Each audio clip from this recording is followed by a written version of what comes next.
Sabe quem era? Dwight Moody. Aquela noite ele se ajoelhou no altar. Ele mandou 1 milhão de almas para Deus. Está vendo? Você não sabe o que está fazendo. Fala uma pequena palavra por Jesus. Testemunha, canta ou ora. E como pão sobre a água, a ti retornará algum dia. Isso mesmo. Muito bem. Apenas lembre-se, não fale.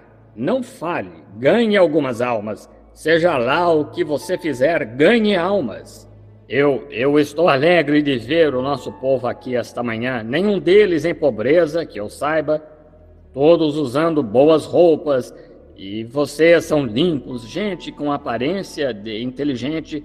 Fico tão agradecido a Deus por saber que vocês são assim. Eu vim aqui, amigos, num tempo, durante a depressão, quando eu pregava de macacão, e andava-se milhas aqui e atravessava a região e sem comida suficiente.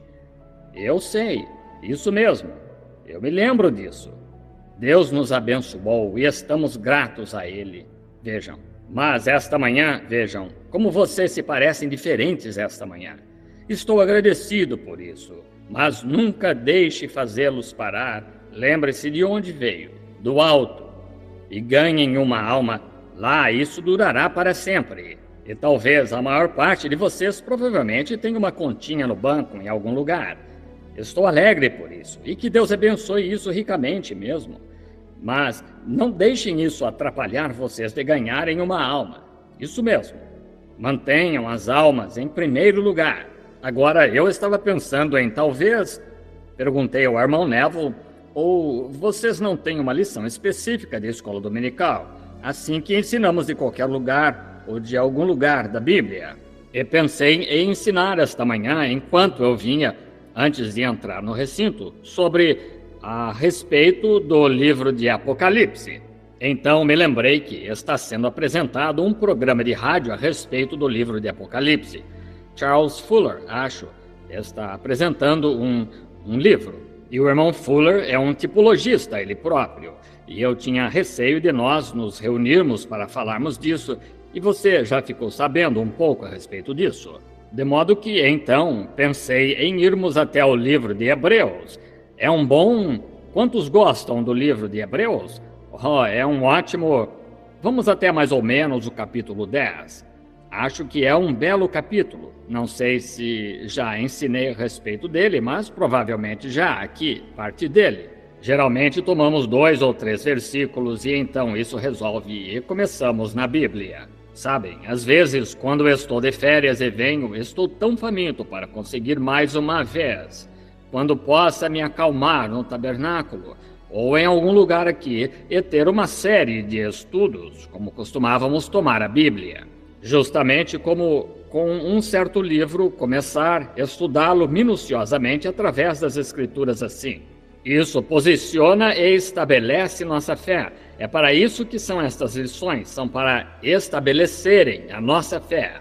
Agora, no capítulo 10 de Hebreus, não sei por que, sentado ali dentro, eu simplesmente abri nele e queremos ler daqui para uma pequena lição e ensinar. Se chegarmos aqui e descobrirmos que já o estudamos antes, então mudaremos para alguma outra coisa, ou talvez o Senhor nos dirija a alguma outra coisa. Agora, não se esqueçam do culto hoje à noite no tabernáculo aqui. O irmão vai falar hoje à noite para nós, e se você tem alguns amigos lá por perto de New Albany, na igreja do Brown Martini, falaremos um pouco aí hoje à noite. E então, quarta-feira à noite... E o irmão Junior Jackson, ouvi ele dizer amém faz pouco, mas ainda não consegui encontrá-lo. E ele está aqui dentro do edifício. E o dele é na quinta-feira e creio que tem domingo à noite. Onde está, Júnior? Não consigo encontrá-lo. Oh, não é para menos. O irmão está sentado detrás desse homem grande aí atrás. O seu culto na sexta, domingo à noite também é, Júnior? Quinta-feira e domingo. Muito bem. E o culto dele é hoje à noite e está na rua State, em New Albany. State com a Monroe. Irmão Ganther, o irmão vê que faz bastante tempo que não leio medidores ou faço concertos públicos. Esqueci todas as ruas. mas tem um, eu ainda amo o mesmo Senhor Jesus que estava conosco naquele tempo, quando me ajudava naqueles dias. E eu estava contando para um irmão um tempinho atrás. Eu costumava ir lá quando eu estava fazendo a leitura dos medidores e batia na porta. Fazia a leitura do medidor e tirava minha Bíblia e lia um pouco antes que a senhora chegasse à porta, algo assim. E encontrava uma velha edificação vazia. Claro, não se consegue encontrá-las agora, de onde alguém tinha se mudado. Entrava ali e ia ao barracão atrás e me ajoelhava e orava. Aquilo foi o preparo, aquilo foi a coisa que fez estabelecer ali, olhando para ele. Agora, o livro de Hebreus é a divisão entre lei e graça. Quantos sabem que vivemos pela graça e não pela lei? Creio que o escritor, ninguém sabe exatamente, mas parece tanto ser Paulo que até gosto de chamá-lo de o escrito de Paulo. E ele falava aos hebreus. Agora, o evangelho já havia ido aos gentios, porque os judeus o haviam rejeitado. E haviam ido aos gentios com o evangelho. E agora Paulo escrevia aos hebreus, pois muitos deles queriam voltar a estar debaixo da lei, guardar a lei e ainda crer em Cristo. E sabe, isso ainda existe hoje. A gente hoje que tenta guardar a lei do Antigo Testamento e ainda ser cristão, quando um é bem contrário ao outro. Se você cumprir uma parte da lei, você tem de cumpri-la toda. Sois obrigados, diz a Bíblia, a guardar toda a lei, assim, se cumprir parte dela. E então, se guardar a lei como sacrifícios e sábados e obrigações, e o comer e o lavar e assim por diante, debaixo da lei. Mas não estamos debaixo da lei agora, estamos debaixo da graça. E Paulo está tentando mostrar que a lei era uma sombra. Agora, no princípio, aqui vemos isso. Porque tendo a lei a sombra dos bens futuros e não a imagem exata das coisas, nunca, pelos mesmos sacrifícios que continuamente se oferecem cada ano, pode aperfeiçoar ao que a eles se chega.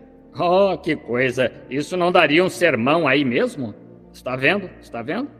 Agora, a lei era uma sombra das coisas futuras. Vamos mudar para cá só um minuto. Virem comigo para, creio que é capítulo 12 de Apocalipse. Vamos entrar nisso só um momento para ver se conseguimos alguma coisinha boa aqui para começarmos pensando em sombra. Agora, vamos ler de novo agora, você com sua Bíblia. E viu-se um grande sinal no céu, uma mulher. O que mulher representa na Bíblia? Igreja. Uma mulher vestida do sol. Essa era a vestimenta que estava usando, veja. Tendo a lua debaixo dos seus pés e uma coroa e 12 estrelas sobre a sua cabeça. E estava grávida e com dores de parto e gritava com ânsias de dar à luz. Note, uma mulher apareceu nos céus na visão de João, o revelador, e ela estava vestida do sol, e a lua estava debaixo dos seus pés, e ela tinha 12 estrelas em sua coroa. Agora, o que isso simboliza? Visões são símbolos. Agora, a mulher é a igreja, e a igreja a lua estava debaixo dos seus pés. Em outras palavras, ainda estava brilhando, mas ela estava em cima dela, porque ela já estava na condição de dar à luz um filho. Ela estava com dores de parto, e a lua passava e o sol estava brilhando. Agora, a lua o que forma a luz da lua é o sol brilhando nela. Ela é só uma sombra do sol, e, portanto, a lua tinha vivido o resto do seu dia e o sol estava nascendo. A mulher não estava vestida da lua, ela estava vestida do sol. Foi a igreja do evangelho surgindo. A velha igreja ortodoxa. Agora você diz, bem, era essa a ortodoxa? Sim, Jesus veio primeiro ao judeu e não ao gentio, está vendo? Ele deu aos seus discípulos a comissão de não irem a nenhum gentio. Ele disse, veio para o que era seu e os seus não o receberam. O quê?